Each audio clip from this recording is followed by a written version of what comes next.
Hello, everybody. It's Lori, the Frugal Mom. Happy Saturday evening. I'm just sitting here relaxing, and I've been thinking, so I thought that I would talk to you guys about a few things. First thing is, I've sported my hair with the headbands and the bandanas because I very badly need a haircut, but I don't want to spend the funds on it right now. And that's okay. Sometimes you have to forego the vanity. There's different things I could do with it if I needed to look nice. um, and I'm okay with it for right now. It's all about being comfortable in your own skin. I will eventually be able to afford to get my hair cut. I can't cut my own bangs. It looks really wonky. I have done it a few times, and I can get them to look okay maybe the first time after a real cut, but not really after that. So I'm okay with it. There are more important things in life, and I'll make do. So the other thing that's been weighing heavily on my mind, I have been talking to, friends, and I've noticed some comments from subscribers and, some acquaintances and whatnot. And there's a big misconception about those of us who are disabled and don't work, a regular 9 to 5 or 40-hour work week job anymore. So just to clarify, and I've said this many times, I am not a lazy person. I worked 2 and 3 jobs at certain points in my life to pay my bills, support my children, and do what I had to do. So that is not a factor in this at all. As I've explained before, and this is the last time I'll explain it, I was injured in a work accident 3 years ago, and I do have multiple health problems on top of it. Some of these problems I've had, since my late 20s, early 30s, and they've just been getting progressively worse. So, all of this combined, it makes me a very unreliable employee, unfortunately. And I was a really hard worker, and I gave 110% of everywhere that I worked. So, I don't like that. I never liked having to call out of work. I never could afford to call out of work. And I loved what I did as my full-time job. I was a dental assistant for many years, and I really loved what I did. So I do miss it. And, I'm still dealing with the loss of that. Now, having said all of that, how can I work a full-time job if I'm not able to tell you how I'm going to feel from day to day?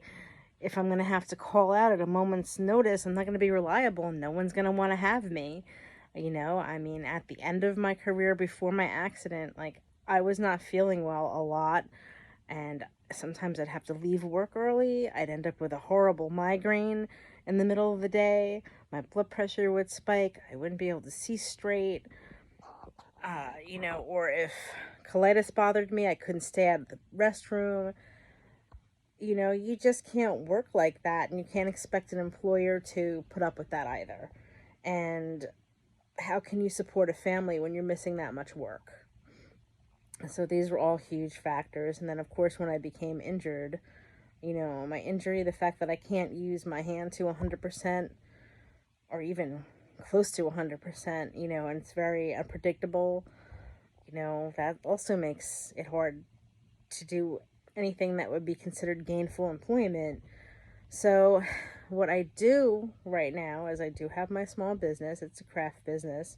This is the busy time of year for me. I have a lot of things going on with my kids, so it hasn't been as fruitful as I had hoped. But there's always next year, and there's always going forward. I'm hopeful. But it does take me a long time to do things with the crafts because I utilize my hands. So, I do have that, and I do Instacart when I feel well. So, just to give you an idea of what I deal with migraines, if you're not a person who suffers from migraines are just not regular headaches.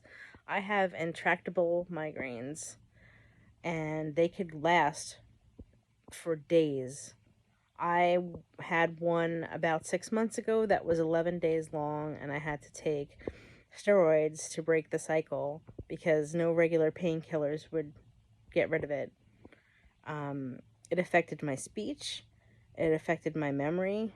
It made me nauseous. All I could do really was sleep all day in a dark room and not have a lot of noise around me. I wasn't able to function. And that's really hard when you have kids, even if they're older kids. And it's really hard if you have somebody that you're taking care of. Um, you know, when I get one of these headaches, if I'm lucky, it will last only a day or a half of a day. It's a very frustrating thing to have to live with. And then for days, sometimes afterwards, I'm exhausted and I'm kind of recuperating from the headache. It's hard.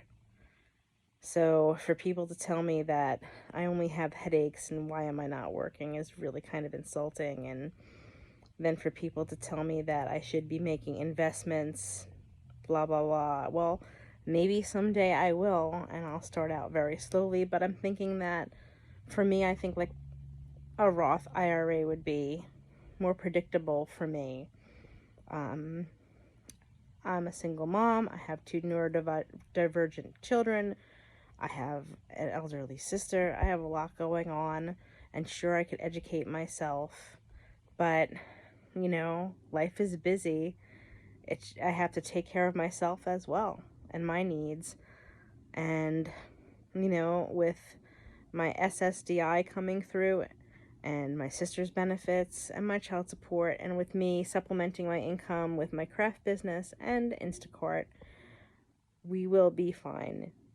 We won't be living large, but we'll be fine. I'll even manage to tuck away a little bit. I've cut some expenses, and I'm very good at being resourceful and frugal, hence the frugal mom. So, to those who have expressed concerns, I appreciate it, but we will be fine. The other thing I want to explain to you is the different Social Security programs. SSI is more of a welfare-based, needs-based program. So what that means is that if a person doesn't have enough work credits to qualify, they would receive that form of SSI. I did qualify for SSI, but only for the months that I wasn't working or working enough that I was waiting for the SSI and the SSDI to be approved. SSDI is the program that I paid into all of the years that I worked, and my employer matched that contribution. So what I'll be paid on for myself, and I do get some for my children until they turn 18 or graduate high school, whichever comes first, that comes out of a fund that I contributed to. It's not like anybody's giving me anything. That is my entitlement. So I just wanted to clear up that confusion that some people have. A lot of people think that I'm living on government cheese. Not so. And even with my fiance not being here, we will be fine. So, again, if you don't have anything positive to say, please don't say it. If you have any honest questions and you're trying to figure out, what exactly happened in life, for us, I'll be happy to answer them, but I really don't feel that I have to. So, I thank you all for your time. I thank you all for your thoughts and prayers. I really appreciate it. I hope that you all are well. I hope that none of you are experiencing anybody being judgmental towards you. Everybody's situation is different in life. The fact that we use food pantries, there's nothing wrong with it. Food is a basic human right, and no one should go hungry. So, if you need that help, find a food pantry near you. Google it. Contact me, and I'd be happy to help you. Again, SSI is a welfare-based program. SSDI is what we contribute into all the years that we work and that our employers contribute to. So, let there not be any confusion. Even if you are on SSI, there is probably a reason why you are. You're not cheating the system. And even those people who receive TANF and SNAP, neither are you. Most of you, I'm sure there is a reason why you have that assistance. And there are people who cheat the system, and shame on them. But all I'm saying is that please stop being so judgy. be kind, practice kindness. You never know what someone's going through. That's all for now. Have a great evening. Bye bye. Please don't forget to like and subscribe.